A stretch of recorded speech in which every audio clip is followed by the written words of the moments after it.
It always starts the same way. You catch it from the corner of your eye, a flicker just beyond your vision. A dark shape that shouldn't be there, shifting subtly behind you. You tell yourself it's your imagination, just a trick of the light. But deep down, you know better. There's a shadow in your room, and it isn't yours. And if you're ever unlucky enough to see it move when you're standing still, whatever you do, don't turn around. My name is Jordan, and I used to work at a beachside boardwalk in Oceanville, New Jersey. Picture it. Arcade lights flickering at dusk, the smell of fried dough and salt water in the air, and that strange mix of laughter and distant waves that makes you feel like you're in a dream you can't wake up from. I was 17, working the night shift at a taffy stand, the kind that's all pastel stripes and tooth-rotting sweetness. For the most part, it was dull, but some nights felt wrong. There's this unwritten rule among the boardwalk workers. You don't stay past 2 a.m. No one really explained why. They just said, close up and be gone before the third tide. It sounded like superstition, and I brushed it off. I was new, and I was about to learn the hard way that old warnings exist for a reason. It started one Thursday in late August. Business had been slow, and I stayed late to finish inventory, thinking I could impress the manager. The air was thick, heavier than usual. You could almost feel it pushing against your skin. The boardwalk had emptied hours earlier, but I kept hearing things. Shuffling footsteps, low murmurs, soft tapping.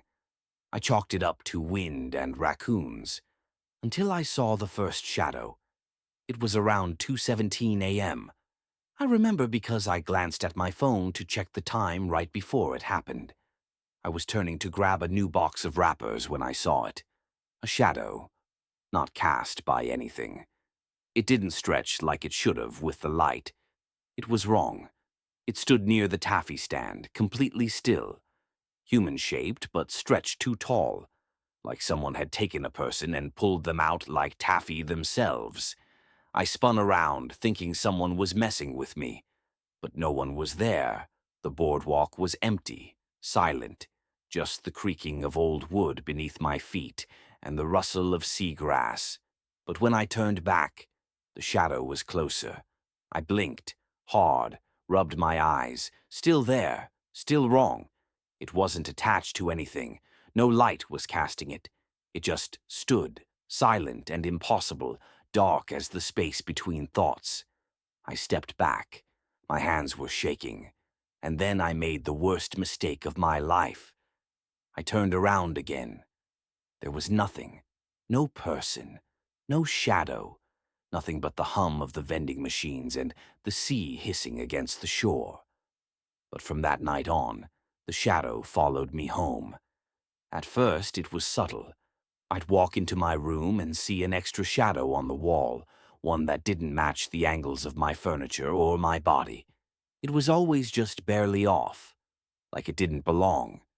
I tried to ignore it, told myself I was just tired, stress from school, maybe even guilt from stealing a couple extra lollipops from the stand. Then it started moving. I'd be lying in bed, scrolling through my phone, and out of the corner of my eye I'd see it shift. Not a lot, just enough. I'd glance at the wall and it would be still, frozen, waiting. But I knew. I could feel it watching me. Not like a person watches, like something studying prey it doesn't understand. Then came the whispers. Faint at first, a rustling at the edge of sleep. I'd wake up at 3 a.m., heart pounding, certain I'd heard my name being hissed in the dark. Jordan. Always just barely audible, like it was coming from beneath the floorboards or inside the walls. One night, I finally snapped. I jumped up, turned on every light, and shouted at the room. "I know you're here. Show yourself." The shadow didn't move, but my reflection did. In the mirror across from my bed, I watched as the reflection of my body turned its head toward me. Slowly. But I hadn't moved. I stood frozen, staring at myself as my reflection smiled. Not a real smile, too wide, too many teeth. And the eyes. The eyes were just black, like burnt holes in paper. I screamed. I grabbed my phone, bolted from the room, and didn't sleep at home for 2 nights. When I came back, the mirror was cracked, and in the center of the spider-webbed glass, written in what looked like soot, were the words, "Don't turn around." Since that night, I've never stayed in a room without keeping a lamp on. I haven't worked at the Boardwalk since, and I never will again. Whatever I saw that night, whatever followed me, it wasn't human. It wasn't even from here. And sometimes, even now, years later, when I walk past a mirror or step into a dimly lit room, I catch that extra shadow, just for a second. But that's all it needs. There's something about boardwalks that feels suspended in time. Maybe it's the smell of old popcorn and salt water, or the way the lights from the rides flicker just slightly too slow, like they're trying to lull you into forgetting what lies in the shadows. Most people visit the boardwalk for joy, for childhood memories, for summer love. But some never leave, and sometimes they follow you home. If you've ever felt something behind you late at night, a presence, a flicker of motion just out of sight, and thought it might be a trick of the light, you're not alone. But be warned, the last shadow in your room might not be your own. And if you feel the air shift behind your back, whatever you do, don't turn around. It started with a dare. Tyler, Nate, and Jess had been best friends since middle school, and their annual summer trip to the Seacliff Boardwalk had become something of a tradition. This year, however, felt different. The crowds were thinner. The fog rolled in earlier than usual, and the energy, usually vibrant and electric, felt oddly stale, like the boardwalk was trying to remember how to be alive. "You guys ever heard about the Shadow Shack?" Nate asked, his voice carrying over the crashing waves and the distant screech of a roller coaster. Jess rolled her eyes. "The what?" "Sounds like one of those made-up haunted house things." Tyler had heard of it. A forgotten attraction hidden at the far end of the boardwalk, past the last food stall and down a crooked alley that most people swore hadn't always been there. It wasn't on any maps. No lights pointed to it. And if you looked for it too hard, it seemed to vanish. "That's the point," Nate grinned. "It's not on the tourist guides. You have to want to find it." As dusk turned to night and the boardwalk's neon glow became more dream than illumination, they found themselves following a narrow, rotting path behind an abandoned skee-ball arcade. There it stood, an unmarked shack made of sun-bleached wood and shadows. A single black curtain hung over the doorway. No line, no sound, no sign of life. Tyler felt the back of his neck prickle. Something was wrong, but pride is louder than instinct when you're with friends. "I go first," Jess said. Her voice sounded more confident than her eyes looked. They stepped inside, one by one. The darkness inside wasn't normal darkness. It wasn't the absence of light, it was a presence. A thick, suffocating mass that swallowed noise and time. The air was cold. Not from a fan or broken AC, but from something older, something that shouldn't exist in the world of Ferris wheels and cotton candy. At first, nothing happened. Then a soft whisper began to echo in their ears, each of them hearing something different. Tyler heard his mother's voice, even though she'd been dead for 2 years. Jess heard the frantic barking of a dog she hadn't owned since she was 7. Nate froze, eyes wide, face pale. He didn't say what he heard. He just turned and bolted out the curtain. The other 2 followed, hearts hammering, limbs cold and heavy. Outside, the night was quiet again, and the shack was gone. They laughed it off at first. Must have been a trick, a prank. Maybe someone's idea of a viral marketing stunt. But that night, Tyler couldn't sleep. Every time he turned off the lights, he swore he saw a 4th shadow on his bedroom wall. It didn't move when he moved. It stayed still when he left the room. It was slightly taller than him, its head tilted slightly to the side like it was listening. He told himself it was a leftover image, like looking at a light too long and still seeing it when you close your eyes. But by the third night, it began to shift. When Tyler got out of bed to check the window, the shadow moved. When he turned around to grab his phone, it was suddenly closer, always staying in the corners of his vision, always lurking in the periphery. Then came the dreams. In them, he was back in the shadow shack, but it was endless inside, an abyss of black corridors and faint whispers. He could hear Jess and Nate calling his name, but their voices came from opposite directions, always out of reach. He wandered for what felt like hours until he heard a soft, raspy breath right behind him. "Don't turn around." He woke up sweating, gasping, heart pounding so violently it felt like it might rupture. When he finally worked up the nerve to call Jess, her voice was tight and hollow. "You see it too," she said quietly. He didn't have to ask what she meant. Nate hadn't answered their calls in 2 days. The next morning, news broke. A young man had been found in his room, collapsed beside his bed. No wounds, no sign of struggle. His body frozen in a position of sheer terror, eyes wide, lips peeled back in a silent scream. Paramedics said it looked like he was trying to climb backward up the wall. Tyler didn't attend the funeral. It always begins the same way. A flicker in your peripheral vision, like the blink of something hiding just behind your shoulder. You tell yourself it's a trick of the light, the blinds fluttering, the hallway lamp catching a coat rack at just the wrong angle. But then, when you look again, it's still there. Still, dark, watching. That's exactly how it started for Ethan. Ethan was the kind of person who didn't believe in ghosts, let alone bad energy. He was a rational man, a creature of logic, employed as a night security supervisor at an off-season boardwalk in New Jersey. The crowds were gone, the neon signs dimmed, the carnival rides locked in rusted silence. What remained was the echo of summer fun, long faded, and a creeping emptiness that stretched for miles along the shore. The boardwalk had always given him a weird feeling, especially around midnight. It wasn't the ocean or the wind or even the creaking of the wooden planks under his boots. It was the feeling that something else was there, like the rides were just pretending to be lifeless, like the games still wanted to play. He kept those thoughts buried, pushed down like sea glass in the sand. Then, one night, something changed. It was around 2:13 a.m. when Ethan first noticed the shadow in the surveillance footage. Camera 6, facing the long shuttered row of prize booths, glitched for a moment. When it came back, there was a figure standing still in the middle of the boardwalk.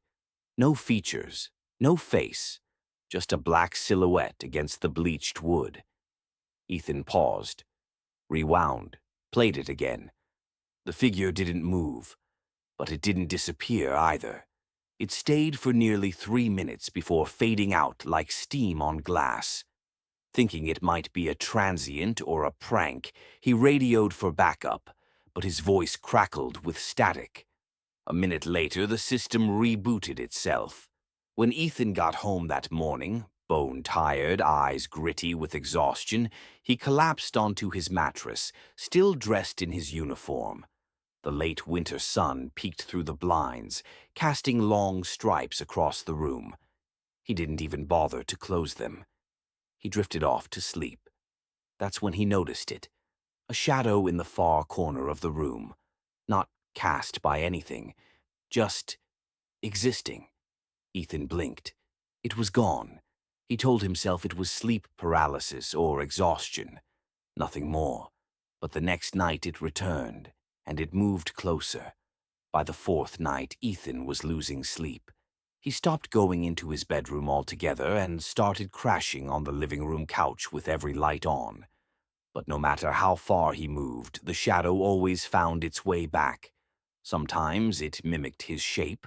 Other times it stretched unnaturally tall, distorting like heat waves over asphalt. But the worst part? It never moved while he was watching, only when he looked away, only when his back was turned. It got worse at work, too. More footage glitches, more shadows flickering through monitors. He caught one on camera, too, just behind the carousel. A long black smear, not walking but gliding. When he went out to investigate, he found deep gouges in the floorboards, as if something had been dragged across them. One night, the power went out completely. All systems dead. No emergency lights, no backup generators. Just pure blackness swallowing everything. Ethan didn't even hesitate. He grabbed his flashlight and started sprinting toward the security office's exit. But something was waiting at the end of the hall. Not someone. Something. Tall, angular, its limbs too long. A jagged silhouette darker than the dark around it. The beam of the flashlight flickered, then died. And in the suffocating black, Ethan heard a voice, not spoken aloud, but pressed directly into his mind. "You saw me. That means I can come home with you now." Ethan hasn't returned to work since. He's been staying in hotels, hopping from one room to the next, never spending more than 2 nights in the same place. But no matter where he goes, the shadow finds him. Sometimes it stands just behind the curtain. Sometimes it crouches beside the bed. And always, always, it's there when he wakes up, not doing anything, just watching. Last night, he checked into a small roadside motel just off the highway, desperate for even a few hours of real rest.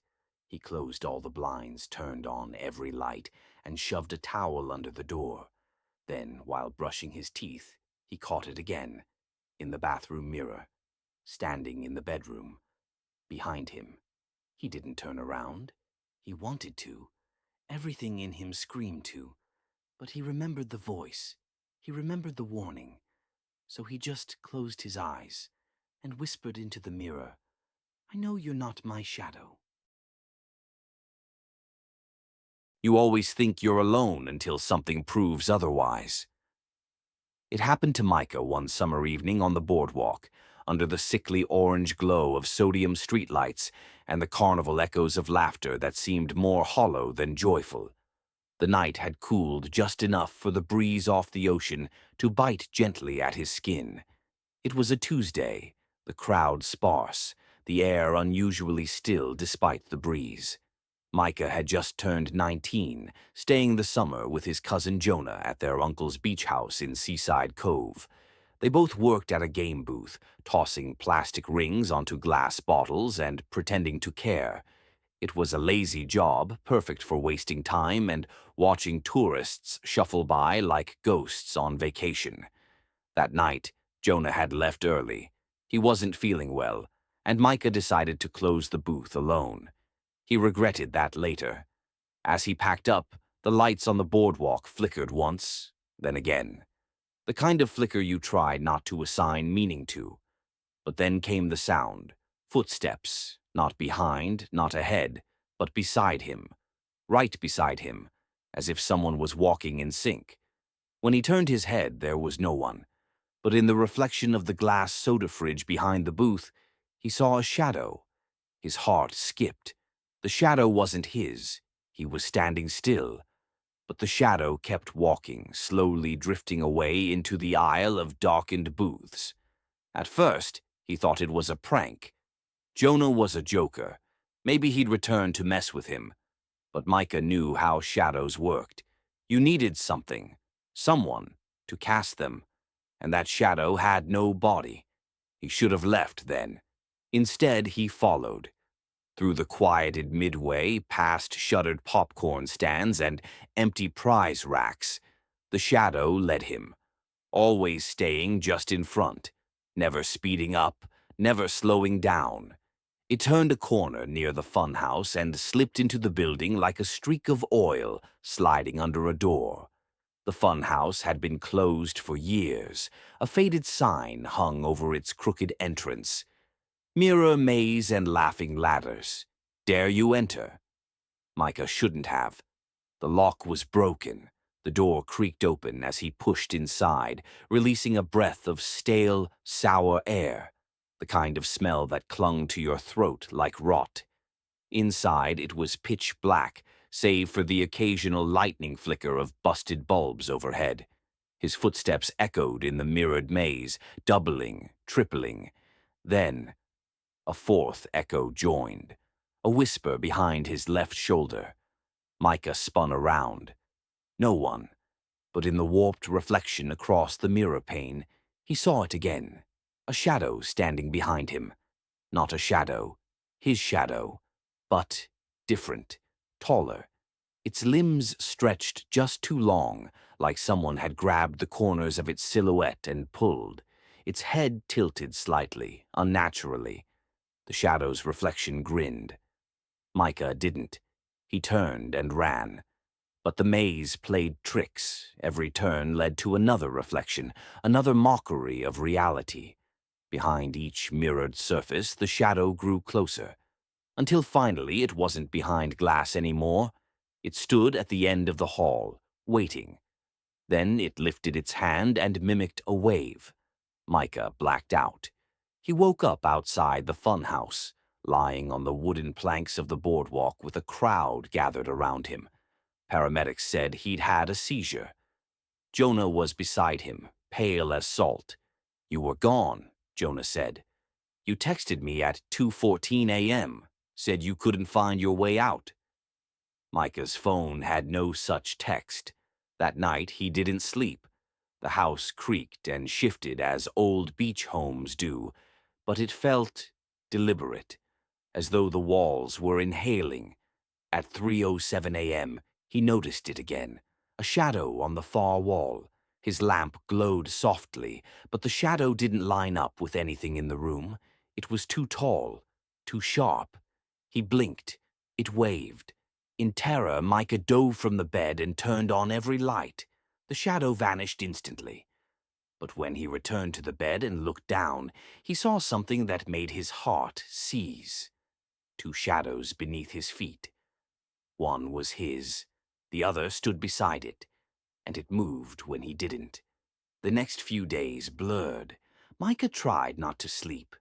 Every time he closed his eyes, he dreamt of mirrors cracking, of long black arms reaching from inside the glass to touch his skin.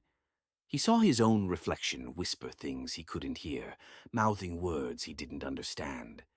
But always he saw the same figure in the distance, a silhouette, waiting, watching, growing closer.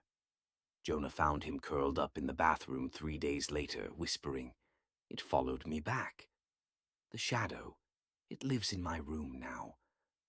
They moved out of the beach house that night, but the shadow didn't stay behind.